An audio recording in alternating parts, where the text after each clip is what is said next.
नमस्कार, एक्सप्लेनर में आपका स्वागत है। मैं हूं पीयूष प्रियदर्शी आपके साथ। आज आपको इस वीडियो में बताने जा रहे हैं कि कैसे अफगानिस्तान पर ये तालिबान का कब्जा हुआ है और क्यों अमेरिका ने इस देश को बना डाला है आतंकी देश। चलिए वीडियो की शुरुआत करते हैं। दशकों तक अफगानिस्तान दुनिया के सबसे ताकतवर देशों के लिए अपनी ताकत दिखाने की प्रयोगशाला बना हुआ था। 9/11 के बाद जिस तरह से अमेरिका की सेना ने दोबारा यहां कदम रखा, उसके बाद माना जा रहा था कि यहां हालात बेहतर हो सकते हैं, लेकिन ऐसा नहीं हो सका। फिलहाल अफगानिस्तान में अभी के हालात ये है कि तालिबान ने कंधार, काबुल समेत पूरे अफगानिस्तान पर नियंत्रण कर लिया है। अमेरिका द्वारा प्रशिक्षित सैनिक यहां से जान बचाकर भाग रहे हैं और ये लोग तजाकिस्तान, तुर्कमेनिस्तान में जान बचाने के लिए छिप रहे हैं। यहां तक कि अफगानिस्तान के राष्ट्रपति अशरफ गनी भी देश छोड़कर चले गए हैं। लेकिन सवाल यही कि सेना को हटाने में अमेरिका की क्यों बड़ी गलती सामने आती हुई देखी गई।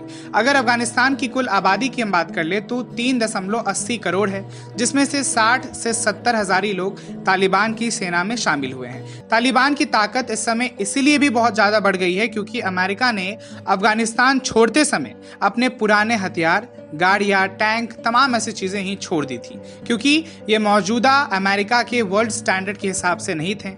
यही वजह है कि तकरीबन 700 ट्रक, हथियार, टैंक आदि तालिबान के कब्जे में है। इसकी मदद से ये लोग लगातार शहरों पर कब्जा करते हुए पूरे अफगानिस्तान पर नियंत्रण हासिल कर चुके हैं। अमेरिका ने जिन अफगानिस्तान के सैनिकों को प्रशिक्षण दिया था, वो अब अपनी जान बचाने के लिए भाग रहे हैं या फिर तालिबान के सामने आत्मसमर्पण कर रहे हैं। आत्मसमर्पण के बाद तालिबान इन लोगों के हथियार अपने कब्जे में ले लेता है।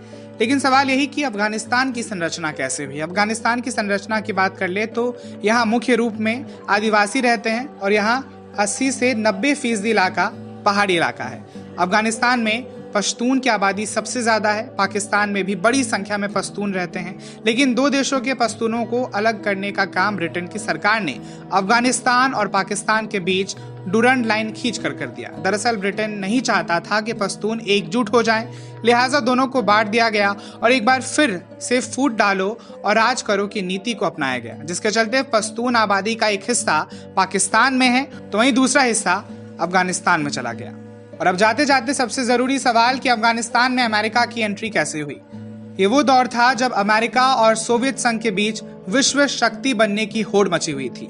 चूंकि अफगानिस्तान में सोवियत संघ की एंट्री हो चुकी थी, लिहाजा अमेरिका ने भी यहाँ दखल देने का फैसला लिया। कई प्राकृतिक संसाधनों से भरपूर अफगानिस्तान में अमेरिकी सीधी एंट्री नहीं ले सकते थे, लिहाजा अमेरिका ने अप्रोक्ष तौर पर यहाँ प्रवेश किया।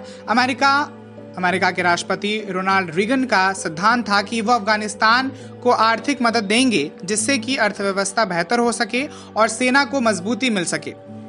रिपोर्ट के अनुसार अमेरिका ने तकरीबन 1 लाख मुजाहिदों को ट्रेनिंग दी थी। गौर करने वाली बात है कि पाकिस्तान की ISI, जो कि अफगानिस्तान के मुजाहिदों का समर्थन कर रही थी, उसके जरिए अमेरिका ने इन मुजाहिदों को ट्रेनिंग मुहैया कराई। अमेरिका पाकिस्तान को आर्थिक मदद भेजता था जिसका इस्तेमाल अफगानिस्तान में मुजाहिदों को मजबूत करने के लिए किया गया। शुरुआत में अमेरिका ने $5 लाख से आर्थिक मदद की शुरुआत की थी, लेकिन 1980 के बाद इस राशि को बढ़ाकर तकरीबन $20 से $30 मिलियन कर दिया गया। 1987 तक इस राशि को बढ़ाकर $630 मिलियन तक पहुंचा दिया गया। तो इसी के साथ इस एक्सप्लेनर में सिर्फ इतना ही। बाकी कमेंट सेक्शन पर अपनी राय हमें जरूर बताएं। इस वीडियो को ज्यादा से ज्यादा शेयर करें और हर लेटेस्ट अपडेट्स के लिए यूथ वॉइस के फेसबुक पेज और यूट्यूब चैनल को लाइक, शेयर और सब्सक्राइब जरूर करें। नमस्कार।